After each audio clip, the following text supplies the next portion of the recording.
सबसे बढ़िया विकल्प। नमस्कार, मैं हूं आपके साथ अंकिता पाल। बुलेटिन की शुरुआत करते हैं। केंद्रीय कानून मंत्री अर्जुन मेघवाल ने जनसुनवाई कर अनेक मामलों का मौके पर निस्तारण किया है। उन्होंने पत्रकारों से रूबरू होते हुए कहा कि वोटर लिस्ट निरीक्षण का कार्यक्रम चला और वो नीति संगत था, चुनावों से पहले ये होना चाहिए। साथ ही उन्होंने ये भी कहा कि राहुल गांधी जी को वोट पर राजनीतिक कार्रवाई है और वो कह रहे हैं कि महाराष्ट्र में वोटों की चोरी हुई है। ऐसा होता है क्या? साथ ही उन्होंने महाराष्ट्र में वो चुनाव हार गए हैं, उसको राहुल गांधी जी स्वीकार नहीं कर रहे हैं। यही स्थिति बिहार में भी होने वाली है।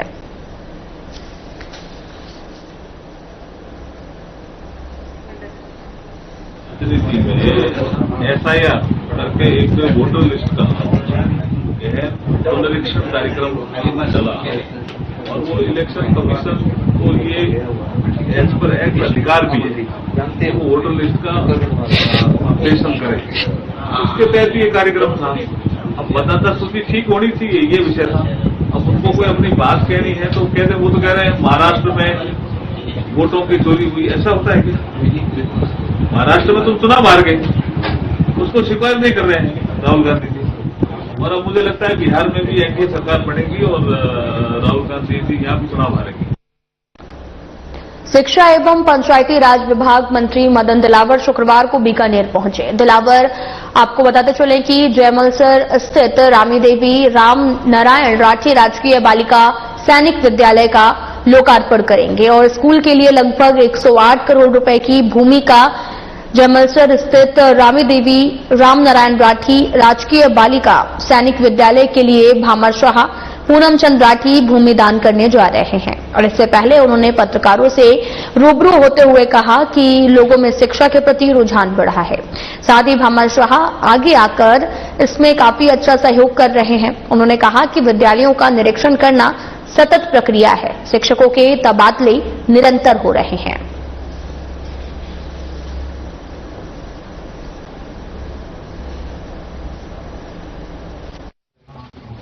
शिक्षा के प्रति रुझान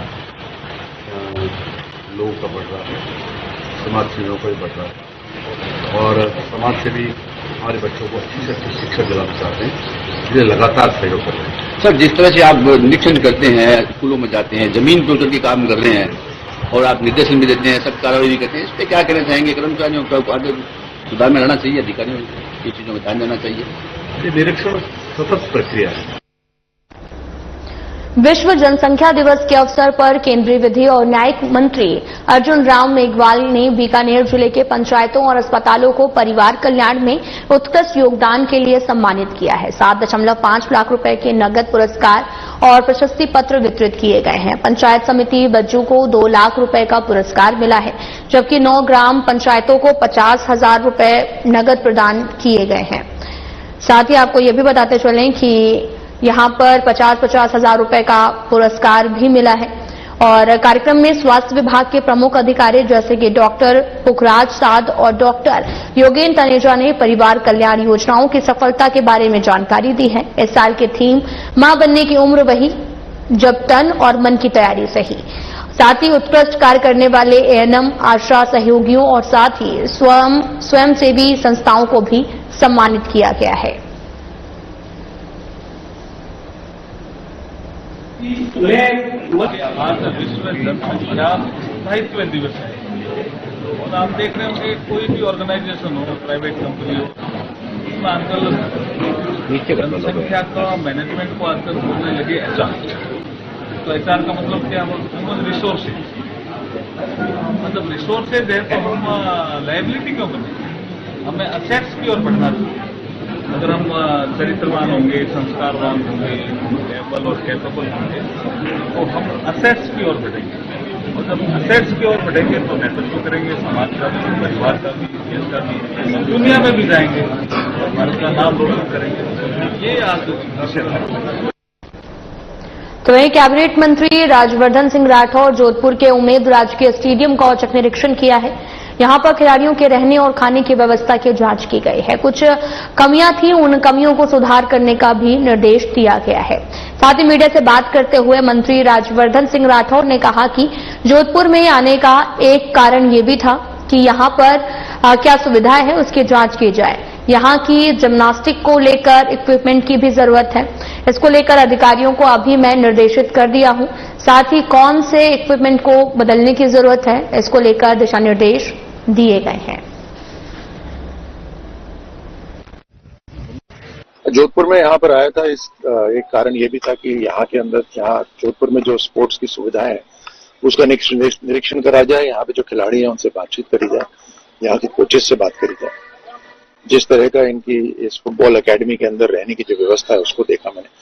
जो जिम्नास्ट यहाँ पर है उनकी इक्विपमेंट की जरूरत है।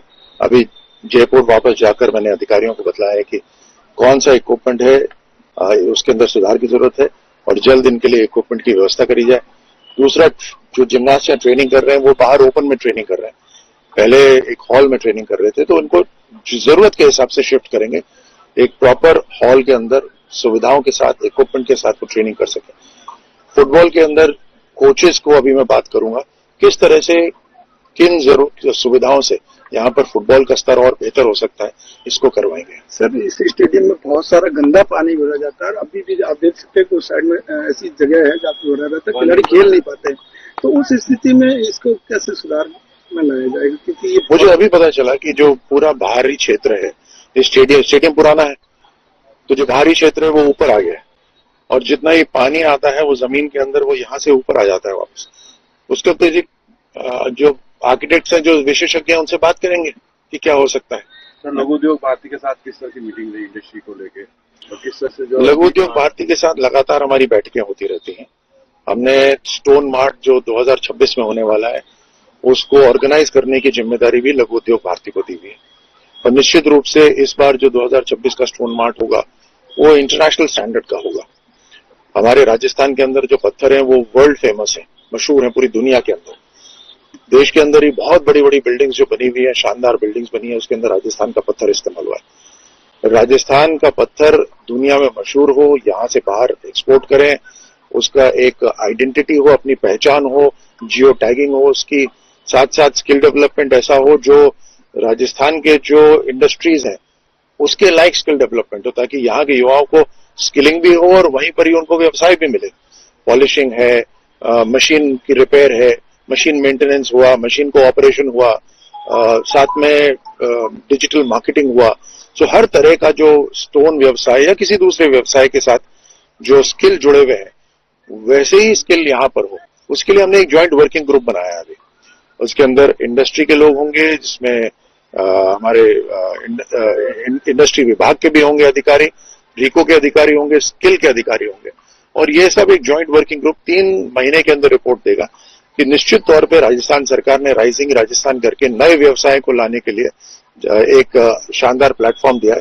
और उसके साथ साथ जो राजस्थान के अंदर जो व्यवसाय चल रहे हैं, जो उद्योग चल रहे हैं, उनको किस तरह की जरूरत है उसको भी ध्यान में रखते हुए कदम उठाएंगे। सर, कुछ गेम है जो ओलंपिक में है लेकिन राजस्थान क्रीड़ा परिषद में ऐड नहीं होता है, जैसे सॉफ्ट बॉल जैसे खेल है, उसके लिए किस तरह के प्रयास किए जा रहे हैं?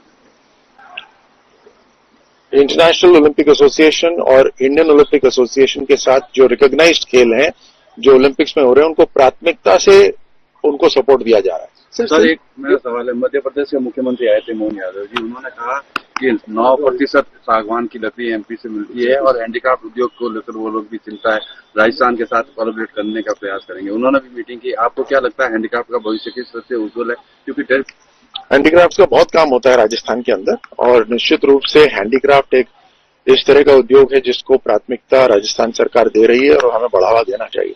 जैसे मैंने कहा, हमने एक्सपोर्ट पॉलिसी हमारी सरकार ने भी बनाई है। पहले एक्सपोर्ट पॉलिसी नहीं थी राजस्थान के अंदर। उस एक्सपोर्ट पॉलिसी के अंदर अनेकों ऐसी सुविधाएं दी हैं जिससे एक्सपोर्ट को बढ़ावा मिलेगा। जैसे यहां से लेकर यहाँ पोर्ट्स नहीं है, पोर्ट्स तक साधन ले जाते हैं, सामान अपना प्रोडक्ट्स ले जाते हैं, उसमें खर्चा आता है, उससे हमारा जो प्रोडक्ट है वो और महंगा हो जाता है। तो वहां पर यहाँ से पोर्ट्स तक ले जाने का जितना भी खर्चा होता है उसके ऊपर भी सब्सिडी राजस्थान सरकार दे रही है। ऐसे अनेकों उदाहरण है जो हमारी एक्सपोर्ट पॉलिसी के अंदर हमने शामिल करे। सर, अंतिम सवाल, सर सिंथेटिक जो ट्रैक बने हुए हैं गौशाला मैदान में, वो कई जगहों पर ट्रैक टूटे हुए हैं, वहाँ खिलाड़ी जब जाते हैं तो उनको अनुमति भी नहीं दी जाती है, रुकावट पैदा हो रही है क्योंकि वहाँ के लोग जो है उन्हें बाहर से अनुमति नहीं दे रहे। तो उसको लेकर क्या प्रयास रहेगा? इसको प्रश्न नहीं समझा आपका। जो थे लेकिन टूटे हुए हैं, वह अलाउ भी नहीं कर रहे हैं खिलाड़ियों, समय के साथ टूट गए, मेंटेनेंस नहीं हुआ। ये बात कर लेंगे शिक्षा विभाग से। हनुमानगढ़ से है, जहां पर खोया थाना क्षेत्र में पुलिस ने एक युवक को अवैध देसी पिस्टल के साथ गिरफ्तार किया है। साथ ही एएसआई दुलाराम के नेतृत्व में गश्त कर रही पुलिस टीम ने तारानगर रोड पर राड़ीसर फाटक के पास में ये कार्रवाई की है। और साथ ही गिरफ्तार आरोपी की पहचान जबरासर के वार्ड 11 निवासी विजय कुमार पुत्र आदराम धाड़का के रूप में हुई है। साथ ही पुलिस ने आरोपी के खिलाफ आर्म्स अधिनियम के तहत में मामला भी दर्ज कर लिया है और साथ ही हेड कांस्टेबल भंवरलाल मामले की जांच कर रहे हैं। साथ ही कार्रवाई में एएसआई दुलाराम के अलावा कांस्टेबल मांगीलाल और नेमीचंद शामिल थे। पुलिस के मुताबिक इस कार्रवाई में कांस्टेबल नेमीचंद की अहम भूमिका रही है।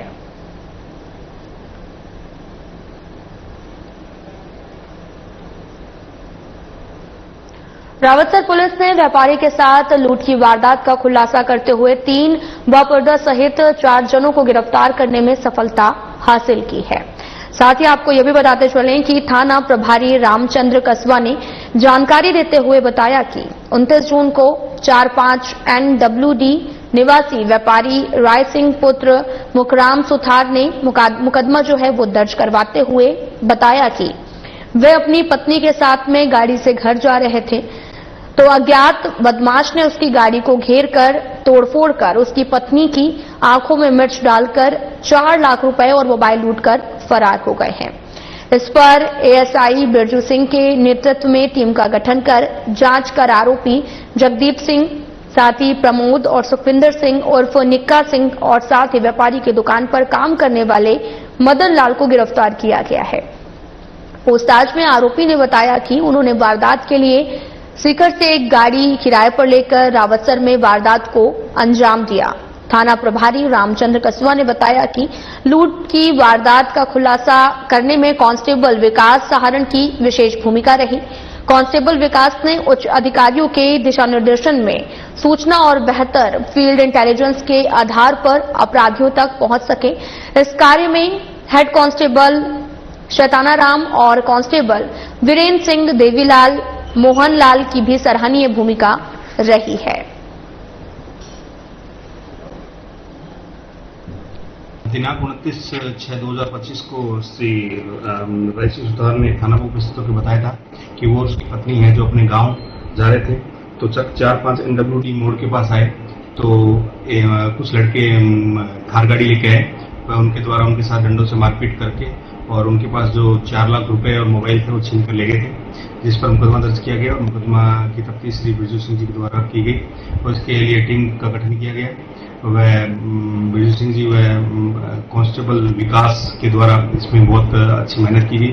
वह सूचना संकलन CCTV वह से पता चला कि जो थार गाड़ी थी वो लक्ष्मणगढ़ की थी। वह वहां जाकर पता चला कि कुछ लड़के जो लोकल उनके द्वारा वहां से गाड़ी किराए पे लेगी। वह इस वारदात को अंजाम दिया गया, जिसके अंतर्गत जगदीप सिंह, प्रमोद व सुखविंदर सिंह को बापरदा गिरफ्तार किया गया। वह मदन लाल को भी गिरफ्तार किया गया।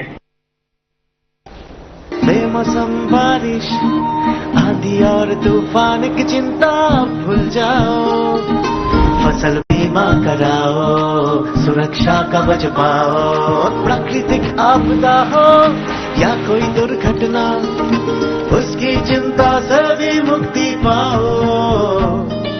फसल बीमा हमने फसल बीमा योजना को अधिक प्रभावी बनाया, उसके दायरे में ज्यादा किसानों को लाए।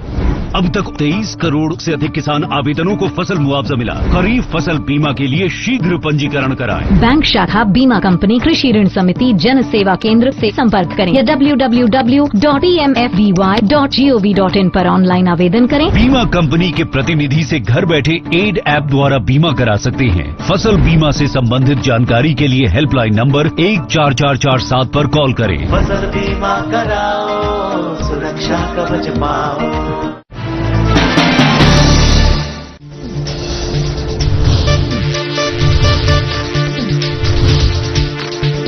साधना इंस्टीट्यूट के छात्र हर साल नए नए जगहों पर, नए नए संस्थानों पर काम करने के लिए जाते हैं, उन्हें प्लेसमेंट मिलता है और साथ ही साथ वो संस्थानों का और साधना इंस्टीट्यूट का नाम भी रोशन करते हैं। तो अगर आप इलेक्ट्रॉनिक मीडिया, मास कम्युनिकेशन में अपना करियर बनाना चाहते हैं तो साधना इंस्टीट्यूट आपके लिए एक सबसे बढ़िया विकल्प है। क्या आप दुबले पतले कमजोर हैं, आपकी सेहत नहीं बनती, भूख कम लगती है, वजन नहीं बढ़ता? दरअसल मेन बात खाना पीना खाना नहीं है, मेन बात है खाया पिया लगना। और अगर खाया पिया लगेगा ही नहीं तो आपकी सेहत बनेगी कैसे? इसलिए हमारी संस्था सन्यासी आयुर्वेदा ने एक ऐसी दवा का निर्माण किया है जो कि आपके लिवर, आपके पाचन तंत्र को दुरुस्त करने का काम करती है, ताकि आप जो भी खाएं उसका पूरे का पूरा निचोड़ आपके शरीर को लगे, आपकी भूख बढ़े, खाया पिया सही से लगे, नया खून बने, हड्डियों में जान आए, वजन बढ़े और आप मोटे तगड़े खूबसूरत पर्सनैलिटी के मालिक बन जाए। सिर्फ 699 रुपए की पूरे 1 महीने की दवा होती है और आप इसे घर बैठे 011-45454545 पर फोन करके दवा मंगवा सकते हैं।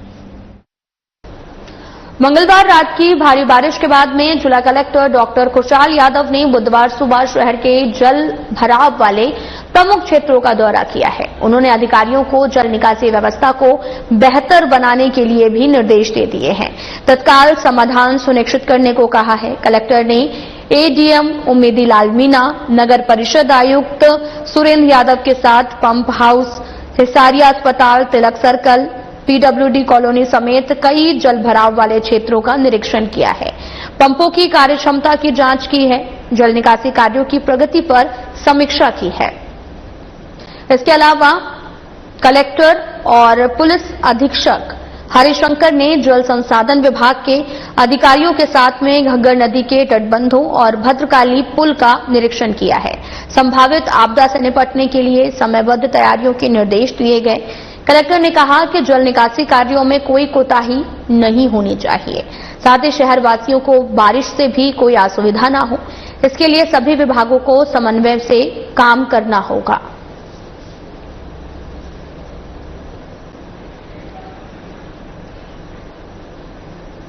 गुरु पूर्णिमा के अवसर पर बानसूर में श्रद्धालुओं का तांता लगा हुआ है। श्रद्धालु मंदिरों और साधु संतों के दरबार में बड़ी संख्या में पहुंचकर अपने गुरु का आशीर्वाद ले रहे हैं।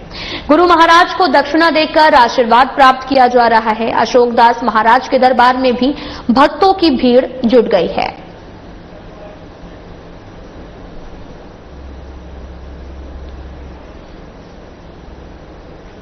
पंडित दीनदयाल उपाध्याय अंत्योदय संबल पखवाड़ा के तहत बुधवार को ग्राम राटीखेड़ा में आयोजित जन कल्याण शिविर में सरकार की मंशा जन रो हक जन रे द्वार को साकार किया गया। जिला परिषद के मुख्य कार्यकारी अधिकारी ओपी विश्नोई ने शिविर का निरीक्षण करते हुए सभी विभागों के अधिकतम पात्र लोगों को जन कल्याणकारी योजनाओं से जोड़ने के निर्देश दिए। उन्होंने हरियालो राजस्थान अभियान के तहत पौधारोपण भी किया और हनुमानगढ़ को 19 लाख पौधों का लक्ष्य प्राप्त करने की बात कही, जिसमें जनभागिता महत्वपूर्ण होगी। शिविर में 3 विधवा महिलाओं सहित कुल 3 परिवारों को मालिकाना हक के पट्टे दिए जाएंगे। साथ ही जबकि 18 परिवारों को प्रॉपर्टी पार्सल जारी किए गए हैं। कृषि विभाग ने 10 किसानों को मृदा स्वास्थ्य कार्ड भी वितरित किया और लाभार्थियों ने सरकार का आभार जताया और कहा कि उन्हें योजनाओं का लाभ मिल सकेगा।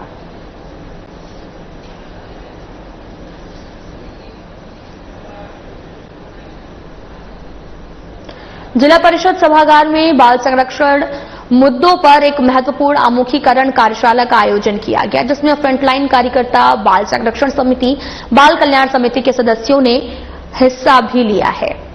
और साथ ही आपको बताते चले कि कार्यशाला का उद्देश्य बाल श्रम, साथ ही बाल तस्करी, बाल शोषण, नशा मुक्ति और ड्रॉप आउट बच्चों को शिक्षा से जोड़ने पर फोकस था। साथ ही एक्शन एड यूनिसेफ के जिला समन्वय दिनेश शिक्षा से जोड़ने पर फोकस था और दिनेश कुमार बैरवा ने बाल अधिकारों के संरक्षण के लिए चलाए जा रहे अभियानों के बारे में जानकारी दी है। साथ ही बाल कल्याण समिति अध्यक्ष अनिल शर्मा ने बच्चों के पुनर्वास, उन्हें शिक्षा और स्वरोजगार से जोड़ने की बात कही है। अतिरिक्त पुलिस अधीक्षक गुमना राम ने साइबर क्राइम और ऑनलाइन गेमिंग से बचने के उपायों पर जानकारी दी। कार्यशाला में उत्कृष्ट कार्य करने वाले अधिकारियों और स्वयंसेवकों को सम्मानित किया गया है। इस दौरान कई हितधारकों ने अपने सुझावों और समस्याओं को साझा किया है।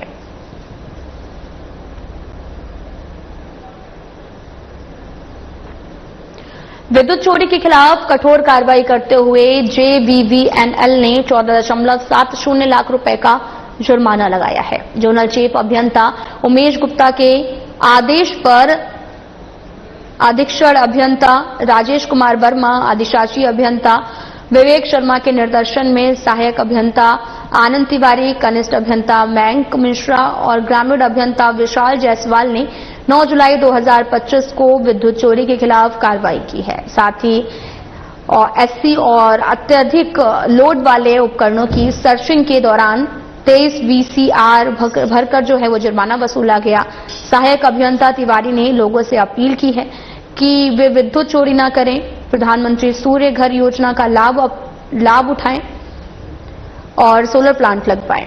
उन्होंने चेतावनी भी दी कि विद्युत चोरी अपराध है, ऐसे मामलों में जेल भेजे जाने की कार्रवाई की जाएगी और अब तक 198 विद्युत चोरों के खिलाफ FIR भी दर्ज कर जुर्माना वसूला जा रहा है। साथ ही जलालपुर गांव में बच्चों को विद्युत सुरक्षा के प्रति जागरूक भी किया जा रहा है।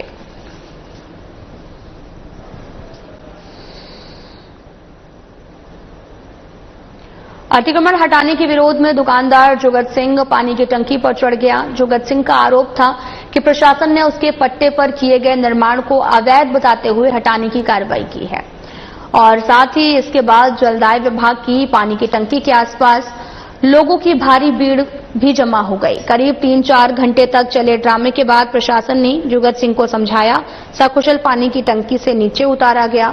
साथ ही प्रशासन ने राहत की सांस ली है।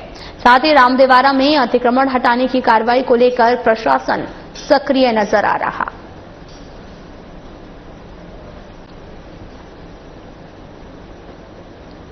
प्रशासन ने धार्मिक स्थल रामदेवरा में अतिक्रमण हटाने के अभियान को युद्ध स्तर पर शुरू किया है। यह अभियान पिछले 6 महीने से चल रहा था, जिसमें प्रशासन द्वारा दुकानदारों से कई बार अपील की गई थी कि वे स्वयं अपने अतिक्रमण को हटा लें और साथ ही अधिकांश दुकानदारों ने स्वेच्छा से अतिक्रमण को हटा लिया, लेकिन कुछ बड़े अतिक्रमणकारियों को हटाने के लिए बुधवार को विशेष अभियान चलाया गया है। इस अभियान की देखरेख अतिरिक्त पुलिस अधीक्षक प्रवीण कुमार, उपखंड अधिकारी लाखाराम और रामदेवरा सरपंच समंदर सिंह तंवर के नेतृत्व में की गई है। 150 से भी अधिक पुलिसकर्मियों की तैनाती की गई थी।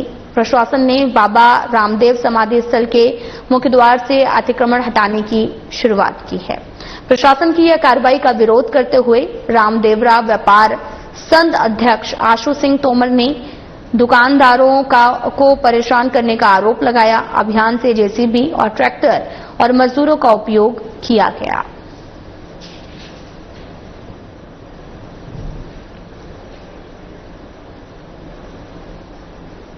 खबर हनुमानगढ़ से है, जहां पर भ्रष्टाचार निरोधक ब्यूरो की हनुमानगढ़ इकाई ने जंक्शन स्थित MD कॉलेज ऑफ एजुकेशन के प्रिंसिपल पंकज जाबड़ा को रिश्वत लेते हुए रंगे हाथों गिरफ्तार किया गया है। आरोपी ने शिकायतकर्ता की बेटी की उपस्थिति कम करने और प्रायोगिक परीक्षा में फेल करने की धमकी देकर 30,000 रुपए रिश्वत मांगी थी। पहले भी वे 18,000 ले चुके थे। आरोपी को 10,000 रुपए लेते हुए पकड़ लिया और साथ ही अतिरिक्त महानिर्देशक पुलिस स्मिता श्रीवास्तव ने मामले की पुष्टि की है और कहा कि भ्रष्टाचार के खिलाफ कड़ी कार्रवाई की जाएगी।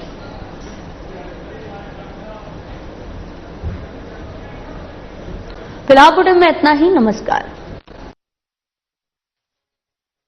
नवाचारी और नवोन्मेषी शिक्षा व्यवस्था से युवाओं की आशाओं को नई